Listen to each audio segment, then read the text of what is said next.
Merry Christmas. At least it'll be almost Christmas when I put this up. Today's book is Ella Enchanted by Gail Carson Levine. This was published in 1997. You may also have heard of it because there was a movie that came out in 2004 by the same name, starring Anne Hathaway. Let's just get one thing out of the way. I tried to watch that movie. I couldn't stand it simply because the book and the movie are completely and utterly different. And I had already read the book, so I was attached to it. I loved it, and I tried to watch the movie, and I was like, what is this drivel? I hate it so much. I've heard from other people that it's a really good movie if you just disconnect the book with the movie. So, in other words, if you've already watched the movie and you're going to read this book, it's not like the movie. And if you're going to watch the movie and you've already read the book, it's not like the book. Got it? Okay, good. This book is awesome. It's one of my favorites, I would say, like one of my top favorites.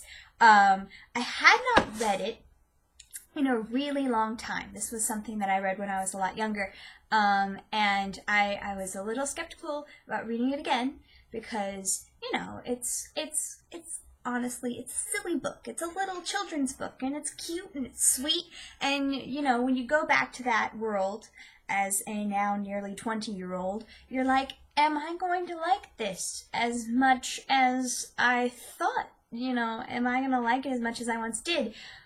I did like it a lot. It's still really, really good, really, really funny.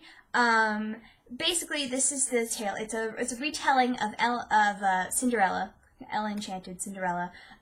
Except it's kind of got a little twist on it because Ella, the main character in the book, she has this curse put on her when she is a baby by this fairy. This fairy thinks she's doing a great and wonderful thing and giving her a gift. But this gift is obedience, so she has to do whatever anyone tells her to do.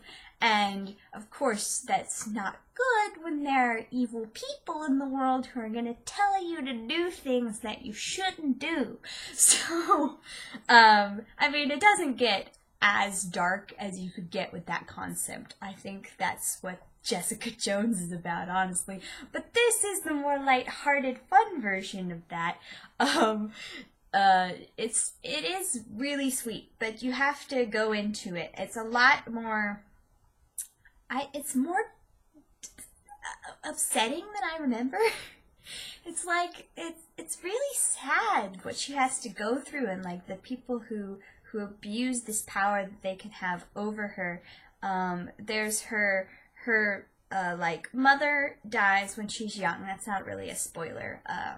And then she's sort of raised. Her father is a jerk, and he doesn't know about this curse thing, and he just kind of does what he wants with her, sort of thing, and and then there's the only good, nice adult figure that she has is her cook / nanny person who she spends all her time with, and she's really nice, but then you have to think about sometimes she can be a little bossy, and then she has to do something. It's just you can see there's a lot of bitterness wrapped up in this book. It's a lot of bitter anger, and that's probably why I enjoyed it so much when I was younger, because I was a very bitter, angry child. Anyway, but and then you also have those are the two main characters, and then the third main character is the love interest, Prince Charmant. And you have to understand, I'm not a big romance person, but for some reason, this romance just gets me, and it all comes together at the end, and it makes me so happy. Anyway, so the things that I had forgotten about, of course, the bitter angerness of this book. There's a lot of feisty tension, and it's a lot more than I remember it being. It's not quite as fun as I remember. It's it's dark, sort of. It's got a little darkness to it, which, I mean, is really good and really interesting for a children's novel. And that's why I think it makes it so much more interesting than it would otherwise be. The other thing that I had forgotten about is, like, it starts off really slowly. And it's just like, okay, it's this sort of the same thing over again. You get an idea of Ella's life, and just all these bad things happen, and it's just like, oh, it's keeping going. And I mean, it picks up, and that's when it gets really good. And I mean, the first parts aren't totally like just like you want to not read it anymore. It's just like it starts off a little slow and then it picks up. But I mean, those are the two like flaws of the book, I guess. The rest of it, it's just so good. Like, if I enjoy romance, it has to be good romance. It's like super cheesy romance too. Like, and then it's just really good, guys. It's really sweet. There are funny parts of it. You love Ella as a character. She's just so independent and so, like, she's so strong. You just kind of want to be her. And so, it's just a really good book. It's a really quick, fun little read, though darker than I remember. And, yeah, it's really good. And if you hadn't gotten a chance to read it when you were younger, I would totally recommend that you pick it up for a fun read now. It's totally worth it. And, yeah, I really enjoy it.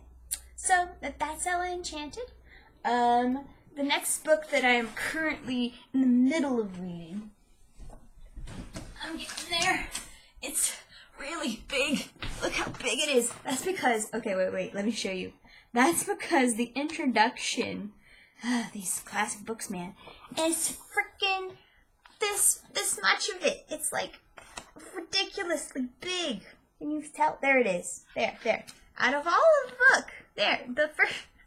So the book is really only this big, but it's still a really big book. I'm getting nearly halfway through. It's Emma by Jane Austen. I forgot to mention that. A really good book. I'll talk about it next time. And Merry Christmas, everyone. Bye.